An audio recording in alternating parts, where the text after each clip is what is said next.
एक ऐसा गांव जिसका नाम लेते ही लोगों की रूह कांप उठती है, जिसके इतिहास का जिक्र करने से ही लोगों के दिल दहल उठते हैं। हम बात कर रहे हैं जापान के फुकुओका प्रीफेक्चर में स्थित इनुनाकी विलेज की, जिसके अस्तित्व में होना भी एक रहस्य है, जिसे दुनिया की सबसे डरावनी और खौफनाक जगहों में से एक माना जाता है।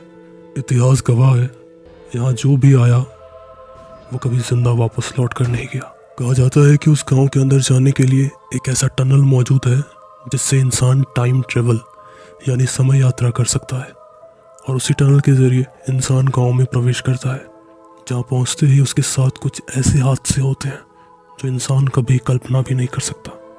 अगर किस्मत बहुत अच्छी रही और अगर कोई इस गांव से बचकर वापस आ भी गया तो कुछ ही दिनों बाद उसकी किसी रहस्यमयी तरीके से मौत हो जाती या मानसिक स्थिति हमेशा के लिए बिगड़ जाती थी। कोई अदृश्य शक्ति, भूत, प्रेत या इंसान के रूप में नरभक्षी, आखिर ऐसा क्या है उस गांव में कि उसका नाम लेने तक से लोग कतराते हैं। इन्हीं सब विषयों पे आज के वीडियो में हम चर्चा करेंगे, तो वीडियो में अंत तक बने रहें। अगर आप मैप में इनुनाकी विलेज को ढूंढने की कोशिश करेंगे तो आपको वहाँ एक डैम दिखाई देगा और आसपास सिर्फ पानी नजर आएगा, लेकिन आपको बता दें कि उस पानी के नीचे ही एक समय पर बसता था असली इनुनाकी विलेज, जिसे तोड़कर सरकार ने डैम बनवा दिया।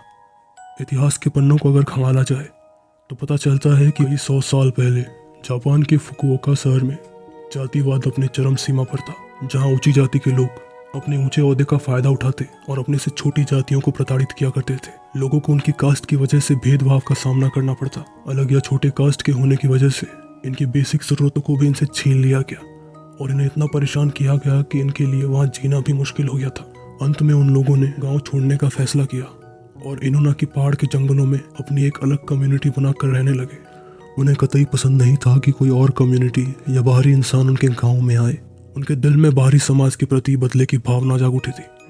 वहाँ के लोग समय के साथ साथ और भी ज्यादा क्रूर और गुस्सैल स्वभाव के होते गए। उन्होंने अपने गांव को पूरे जापान से अलग थलग कर लिया था। ना तो ये जापान के किसी कानून को मानते, ना ही किसी को गांव के अंदर आने देते थे। उस गांव के बाहर साइन बोर्ड में साफ साफ लिखा है कि देश का कानून यहाँ काम नहीं करता।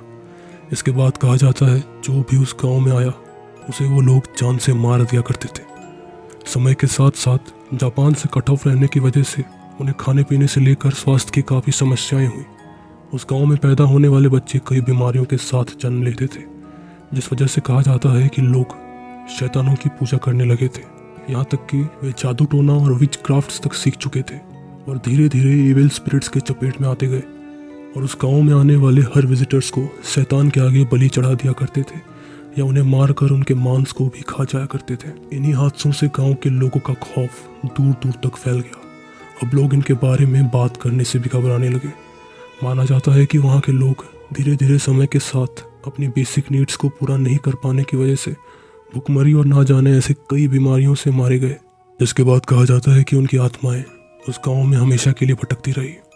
इनुनाकी विलेज पानी के अंदर जरूर डूब चुका है, लेकिन उस गांव तक पहुंचने के लिए अभी भी एक रास्ता बचा है, जिसे इनुनाकी टनल कहा जाता है। अगर कोई इस टनल के अंदर जाता है वो सीधा इनुनाकी विलेज पहुंच जाता है। दरअसल इस टनल की भी एक इंटरेस्टिंग कहानी है, जिसके बारे में ये कहा जाता है कि ये कोई मामूली टनल नहीं, बल्कि इस टनल का इस्तेमाल करके टाइम ट्रेवल किया जा सकता है। यानी इंसान आज के दौर से निकलकर उस समय में पहुंच जाता है जब वो गांव अपने अस्तित्व में था, और वहां जाने वाला फिर कभी वापस नहीं लौट पाता। इनुनाकी विलेज के बारे में इस तरह की न जाने कितनी बातें हमेशा से होती आ रही थी, लेकिन वक्त के साथ साथ इसकी चर्चा कम होती गई। फिर 1999 में कुछ ऐसा हुआ जिसने इनुनाकी विलेज को एक बार फिर चर्चाओं में ला दिया। दरअसल हुआ कुछ यूं कि 1999 में एक टेली नेटवर्किंग कंपनी को एक लेटर रिसीव हुआ, जिसमें लिखा था कि जापान का वो गांव जो जापान का हिस्सा नहीं है। लेटर में ये भी लिखा था कि इनुनाकी विलेज तक पहुंचने के लिए किस रास्ता का इस्तेमाल किया जा सकता है। बस फिर क्या था, इस लेटर की चर्चाएं शुरू हुई और एक बार फिर इनुनाकी विलेज के नाम से लोगों के मन में डर पैदा हो गया। पर इस बार सवाल ये था कि आखिर ये लेटर भेजा किसने, जबकि गाँव तो कई साल पहले ही डैम के अंदर डूब चुका था। वहाँ के लोग मारे गए थे और जिस इंसान ने ये लेटर भेजा उसे इनुनाकी विलेज तक पहुँचने का रास्ता कैसे पता था। कुछ लोग ये भी मान रहे थे कि ये लेटर उसी गांव में रहने वाले किसी इंसान या फिर आत्मा ने भेजा होगा, क्योंकि इस लेटर को लिखते वक्त जिस भाषा का इस्तेमाल किया गया था वो जापान में तकरीबन 200 साल पहले बोली जाती थी। इस बात से लोगों का शक यकीन में बदल रहा था। जबकि कुछ लोग ये भी कह रहे थे कि इस लेटर के जरिए वह आत्माएं हमें ये बताना चाहती है कि वो जगह आज भी अस्तित्व में है और कितनी खतरनाक है। इनुनाकी विलेज से जुड़ा एक और डरावना किस्सा है जिस पर बहुत लोग यकीन करते हैं। दरअसल इनुनाकी विलेज के थोड़ी ही दूर पर एक फ़ोन बूथ है जिसका इस्तेमाल बहुत ही कम लोग करते हैं, लेकिन कहा जाता है इस फ़ोन बूथ पर हर रात ठीक 2 बजे एक फ़ोन आता है जिसे अगर कोई गलती से उठा ले तो वो धीरे धीरे अपना मानसिक संतुलन खोने लगता है और उसका अपनी बॉडी पर कंट्रोल नहीं रहता या वो पागल हो जाता है। लोग ये भी कहते हैं कि इस फ़ोन बूथ पर किसी और का नहीं बल्कि इनुनाकी विलेज में रहने वाले लोगों का ही फ़ोन आता है। इतना ही नहीं, कुछ साल पहले एक और किस्सा हुआ था जिसकी वजह से इनुनाकी विलेज दहशत का दूसरा नाम बन गया। दरअसल हुआ कुछ यूँ था कि जब एक जापानीज़ कपल अपनी गाड़ी से कहीं जा रहे थे तब गलती से वो उस टनल के अंदर चले जाते हैं और जैसे जैसे वो आगे बढ़ते रहते हैं टनल छोटी होती रहती है, मानो जैसे कोई सुरंग हो। अब वो जैसे ही उस टनल से बाहर निकलते हैं उन्हें एक अजीब सा वीरान गांव नज़र आता है। दोनों उस गांव के अंदर जाने का फैसला करते हैं, पर शायद उन्हें ये नहीं पता था कि उनका ये फैसला उनके मौत की वजह बनने वाली थी। जैसे ही वो गांव के अंदर घुसते हैं उन्हें दूर दूर तक सिर्फ सुनसान टूटे हुए घर नज़र आते हैं, ना तो कोई लोग ना चहल पहल। उन्हें ये नज़ारा थोड़ा अजीब सा लगता है और वो वहाँ से बाहर निकलने का फैसला करते हैं। जैसे ही वो वहाँ से जाने लगते हैं उनके सामने अचानक एक अजीब सा बूढ़ा इंसान आ जाता है। उसे देखकर वो घबरा जाते हैं और वहाँ से भागने की कोशिश करते हैं, पर तब तक गांव के बाकी लोग झुंड बनाकर उन्हें घेर लेते हैं और उसके बाद उन्हें हमेशा के लिए मौत की नींद सुला देते हैं, जिनके शरीर के अवशेष आज भी उस टनल के बाहर बिखरे हुए देखने को मिलते हैं।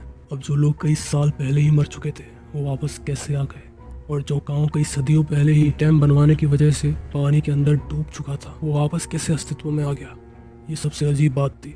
हालांकि इस हादसे का अभी तक कोई पुख्ता सबूत नहीं है जिससे ये माना जाए कि उस गांव के लोगों ने ही उन्हें मारा। ये तो थी इनुनाकी विलेज की एक साइड जो सिर्फ अर्बन लेजेंड्स के तौर पर उभर के आई, जिसकी कहानी के सच होने का कोई पुख्ता सबूत नहीं है।